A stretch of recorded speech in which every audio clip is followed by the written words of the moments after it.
ഇതിപ്പോൾ നമ്മുടെ കണ്ടോ ഇത് ഓണാക്കാം. ഇത് ഓണായി കഴിഞ്ഞാൽ ഇനി വിരൽ മതി. ഇനി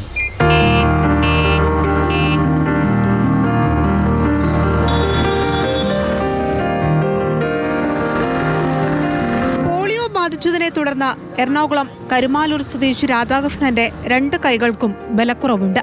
ലോട്ടറി വിൽപ്പനയാണ് ജീവിക്കാനുള്ള ഏക മാർഗം. മറ്റുള്ളവരെ ആശ്രയിക്കാതെ എങ്ങനെ ആ ജോലി സ്വയം ചെയ്യാമെന്ന ആലോചനയിൽ നിന്നാണ് ഇതുപോലൊരു ആശയം ഉയർന്നത്.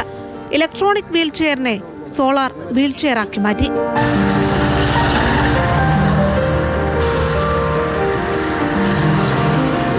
ഞാൻ 10 വർഷത്തിന് മുമ്പ് മറ്റേ കറക്കുന്ന വീൽ ചെയറായിരുന്നു.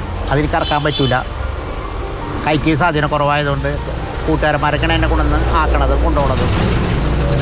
അതിപ്പോൾ ഒരു 5 വർഷം അങ്ങനെ ഓടി. അത് കഴിഞ്ഞ് ഞാനിപ്പോൾ wheel chair, electronic wheel chair വാങ്ങി.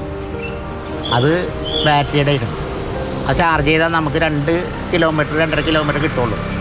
അത് കഴിഞ്ഞാൽ നമ്മൾ റോട്ടിൽ കിടക്കേണ്ടി വരും. അപ്പോൾ കൂട്ടുകാരന്മാരൊക്കെ ഒന്നും തിരിച്ചു കൊണ്ടുപോകണത്. അത് കഴിഞ്ഞാണ് ഞാൻ സോളാർ വെച്ചത്.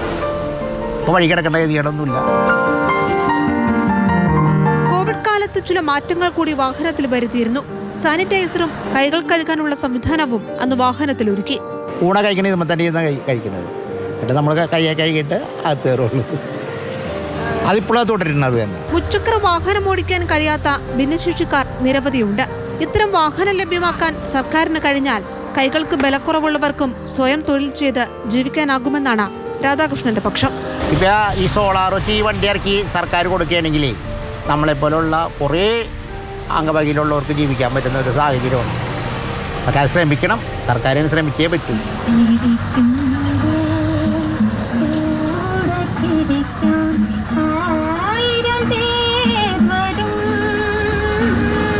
പ്രതിസന്ധികളിൽ പലപ്പോഴും സഹായത്തിനായി കൂട്ടുകാരെത്താറുണ്ട്.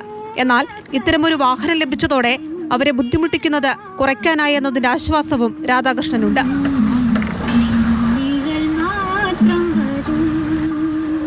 മാതൃഭൂമി ന്യൂസ്, കൊച്ചി. റിയ ബേബിയാണ് നമ്മുടെ കൂടെയുള്ളത്. റിയ, കേൾക്കുമ്പോൾ ഒരുപക്ഷെ ചെറിയ കാര്യമായിരിക്കും. അദ്ദേഹത്തെ സംബന്ധിച്ച് ആ രീതിയിൽ തന്നെ ചെയ്താൽ മാത്രമേ ജീവിതം മുന്നിലേക്ക് പോവുകയുള്ളൂ. മറ്റൊരു വശം എന്ന് പറയുന്നത് എല്ലാവർക്കും ഈ രീതിയിൽ ചെയ്യാൻ പറ്റിയെന്ന് വരില്ല. പക്ഷെ അദ്ദേഹം മുന്നിലേക്ക് വെച്ചിരിക്കുന്ന അദ്ദേഹത്തിന്റെ ആ ഒരു ആശയം, അത് അദ്ദേഹം കൃത്യമായി ചെയ്ത് വിജയിക്കുകയും ചെയ്തിട്ടുണ്ട്. ഇങ്ങനെയുള്ള കാര്യങ്ങളൊക്കെ ചെയ്തു കൊടുക്കാനൊക്കെ ആൾക്കാരുണ്ട് എന്നുണ്ടെങ്കിൽ ഒരുപാട് പേർക്ക് അത് സഹായകമാകും. ഒറ്റ നോട്ടത്തിൽ കാണുമ്പോൾ നമുക്കിത് വലിയ ഒരാശയമായിട്ടോ അല്ലെങ്കിൽ ഒരു കാര്യമായിട്ടോ ഒന്നും തോന്നില്ല. പക്ഷേ ഈ ചെറുപ്പത്തിലാണ് രാധാകൃഷ്ണന് പോളിയോ വരുന്നത്. നടന്നുകൊണ്ടിരുന്ന ആളാണ്. പിന്നീട് പോളിയോ ബാധിച്ചു. കൈക്കും കാലിനും ഒക്കെ ബലക്കുറവ് വന്നു. നടക്കാൻ പറ്റാത്ത അവസ്ഥയായി. അപ്പോൾ വലുതായപ്പോൾ ഏതെങ്കിലും ഒരു തൊഴിൽ ചെയ്യുക എന്നൊരു ആവശ്യം വന്നു. ലോട്ടറി വിൽപ്പനയാണ് രാധാകൃഷ്ണൻ തിരഞ്ഞെടുത്തത്. പക്ഷെ അപ്പോഴും സുഹൃത്തുക്കളുടെയൊക്കെ സഹായം രാധാകൃഷ്ണന് ഈ ജോലി ചെയ്യാൻ വേണ്ടി വന്നു. കാരണം വീൽ ചെയറിൽ ഉന്തിക്കൊണ്ട് വന്ന് സുഹൃത്തുക്കൾ ഒരു സ്ഥലത്തിരുത്തും. വൈകുന്നേരം ആകുമ്പോൾ രാധാകൃഷ്ണനെ തിരിച്ചു വീട്ടിലേക്ക് കൊണ്ടുപോകും. അതായിരുന്നു പതിവ്. പിന്നീട് ഇലക്ട്രോണിക് വീൽ ചെയർ ഉപയോഗിച്ചു. അപ്പോഴും ഈ 2 മണിക്കൂറൊക്കെ അതിൻ്റെ ചാർജ് നിൽക്കുള്ളൂ. ഏതെങ്കിലും പെരുവഴിയിലൊക്കെ ആകും.